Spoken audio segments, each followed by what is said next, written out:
Shalom. Saudara, kembali kita dengar firman Tuhan. Terambil dari Bilangan 14 ayat 20. Satu ayat saya baca firman Tuhan. Berfirmanlah Tuhan, aku mengampuninya sesuai dengan permintaanmu. Saudara, tema firman Tuhan adalah bersama Roh Kudus, pendoa berdialog. Saudara-saudaraku, hal tersebut dimungkinkan sebab pendoa orang yang paling sering jumpa dengan Roh Kudus. Perjumpaannya bukan sekedar monolog, satu arah, bicara searah, seperti orang yang cuma meminta untuk sekedar kebutuhannya. Tetapi ia orang yang sungguh-sungguh berbeban, memohon bagi kepentingan sesama semua. Dialah pendoa syafaat.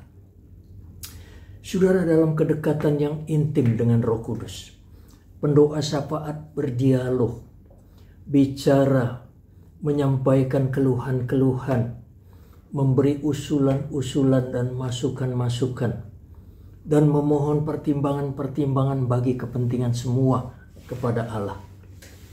Saudara-saudaraku, karena kedekatannya dan beban-beban belas kasihan serta tanggung jawabnya yang besar bagi kepentingan sesama semua, maka pendoa syafaat Bapa memandangnya. Saudara-saudaraku, kita ambil contoh Nabi Musa, seorang yang diberi hati yang paham dalam menghadapi situasi dan kondisi bangsa Israel yang dipimpinnya. Dia diberi mata hati dan cara pandang yang jauh.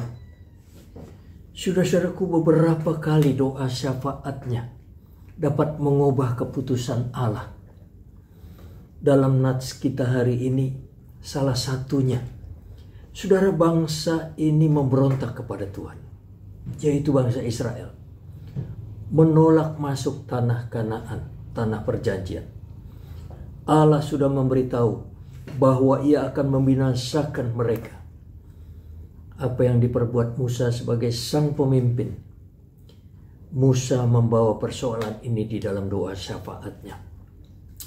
Kalau saudara baca secara teratur Bilangan 14 ayat 13-19, di sana kita mengerti akhir dari doa Musa. Allah mengubah keputusannya dengan berkata seperti yang kita baca di dalam nats kita, aku mengampuninya sesuai dengan permintaanmu, kata firman Tuhan. Saudara-saudaraku, imam itu pengantara, pendoa juga, punya kedekatan dan kerjasama aktif dengan Roh Kudus, dan punya kejelian melihat persoalan hingga menjadi partner bicara dengan Allah. Hal ini menjadi pasti sebab pendoa syafaat bicara lewat Roh Kudus yang membimbingnya dan memandunya dia berdoa. Saudara perhatikan dalam Roma 8 ayat 26. Kita temui kebenaran itu. Saudara-saudaraku, sebagai pendoa syafaat yang kita angkat sebagai tema, Yesus Tuhan kita adalah teladan orang percaya. Syafaat Tuhan Yesus amat penting, saudara-saudara. Sebab tanpa doa syafaatnya, kita yang rentan dapat dimangsa, dapat meninggalkan Allah dan diperbudak dosa lagi. Doa syafaat Yesus memagari umat tebusan, orang percaya, dari tipu daya iblis yang menyesatkan dan membinasakan. Saudara-saudara, bila Ayub, si pendoa itu, hidupnya dipagari Allah sedemikian rupa, hingga setan tidak dapat menerobosnya, tercatat di dalam kitab Ayub. Maka Mazmur 34 ayat 8, pemazmur membuka tabir rahasia firman Tuhan, bahwa malaikat Allah berkemah di sekeliling orang-orang yang takut akan dia, lalu meluputkannya. Saudara-saudaraku, kita menjadi yakin dan lebih lagi bila sampai hari ini di tengah berkecamuknya penyakit sampar, yang telah merebahkan ribuan orang. Maka kita harus yakin Mazmur 34 ayat 8 sedang ditepati.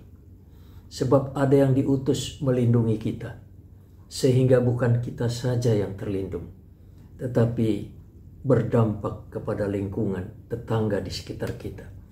Mereka juga tertudungi.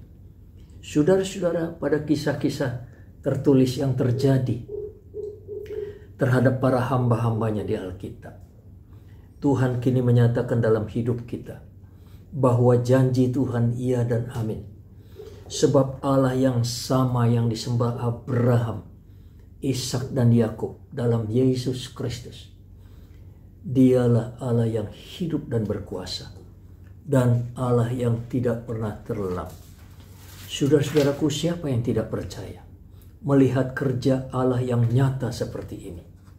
Bila sekarang kita menempatkan posisi, tugas dan kerja sebagai imam, sebagai pengantara, sebagai pendoa syafaat yang memimpin dan memediasi anggota keluarga dan umat semua. Saudara-saudaraku, dengan tidak lalai, dengan penuh tanggung jawab, maka yakinilah kasih karunia Allah hadir pada saudara. Tuhan tidak pernah lalai. Ia takkan terlelap. Ia penuh tanggung jawab memelihara hidup saudara. Ia ingat akan perjanjiannya sampai kepada 1000 angkatan.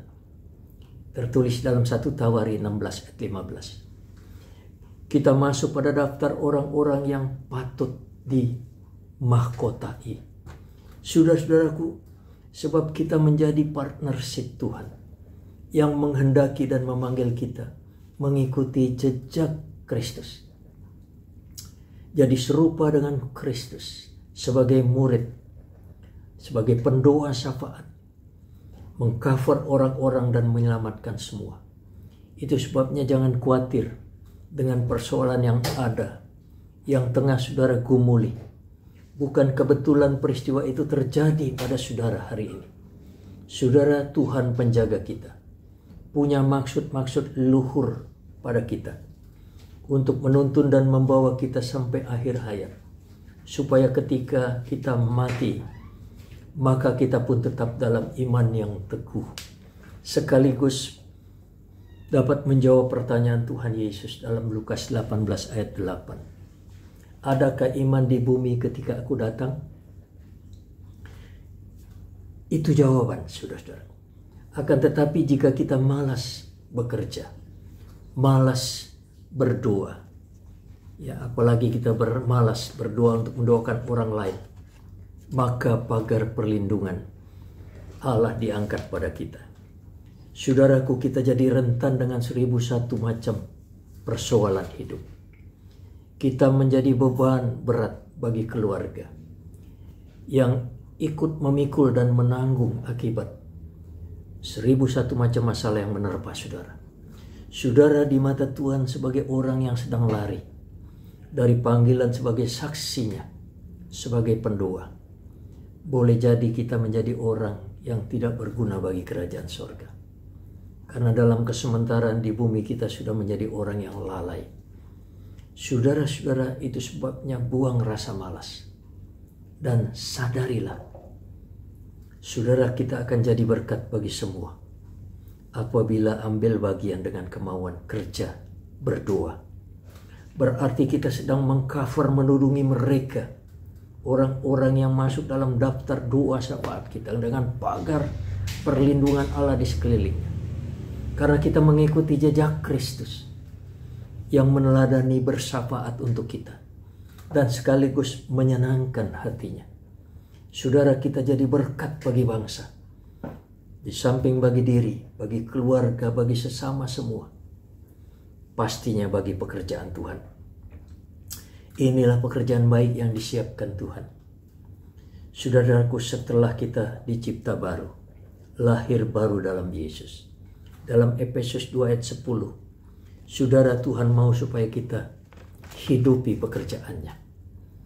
Nah, itu sebabnya pada hari ini, saudara-saudaraku, setelah banyak mendapatkan penekanan dari pemberitaan perihal berdoa syafaat. Doa syafaat adalah kehendak Tuhan. Sebab ini tindakan mengasihi semua. Dengan bersyafaat kita berupaya membela dan menyelamatkan semua. Dimulai dari keluarga, internal pekerjaan Tuhan yang kita layani, dan eksternal sesama semua sampai pemerintah bangsa negeri kita. Kita mengasihi agar semua dilindungi. Memang saudara-saudaraku perlu kemauan dan kerja keras yang terus menerus. Tekun, giat, tanpa pamrih, dan tanpa upah. Saudara-saudaraku, kita betul-betul menjadi relawan iman. Nah, saudara-saudaraku, pahamilah itu, bahwa Roh Kuduslah yang mendorong dan memanggil kita, menuntun kita untuk berdoa. Itu sebabnya sediakan beban belas kasihan dan tanggung jawab yang memang tidak ringan. Tapi pekerjaan baik ini dikehendaki Allah, saudara-saudara, yang akan menuai hasil pada akhir hidup kita. Firman Tuhan berkata, jerih payahmu dalam Tuhan tidak sia-sia. Kitab Wahyu 14:13 berkata, berbahagialah orang-orang yang mati dalam Tuhan, supaya mereka boleh beristirahat dari jerih lelah mereka, karena segala perbuatan mereka menyertai mereka. Saudara-saudaraku, setelah kita mendengar ungkapan-ungkapan firman Tuhan dan ulasan-ulasannya, malam ini saya mengajak saudara berdoa, mengucap syukur kepada Tuhan buat panggilan itu. Mari kita berdoa, saudara. Bapa yang baik, firman Tuhan telah kami dengar, kami bersyukur untuk itu. Ya Tuhan, kami paham, mengasihi sesama, semua dapat kami wujudkan dengan berdoa syafaat bagi mereka. Ampuni jika selama ini kami hanya mengasihi diri sendiri, berdoa hanya untuk diri sendiri. Hari ini kami mau berubah, atau mungkin kami malas berdoa. Bangun kesadaran dan tanggung jawab kami. Kami diingatkan pekerjaan baik itu antara lain berdoa bagi sesama semua. Beri kami beban doa itu. Meteraikan firman Tuhan dalam hati kami. Ampuni kami. Ya Tuhan, dengar doa kami. Yang kami naikkan dalam nama Bapa, Anak, Roh Kudus. Nama Yesus Kristus Tuhan kami. Haleluya. Amin. Tuhan memberkati saudara. Haleluya.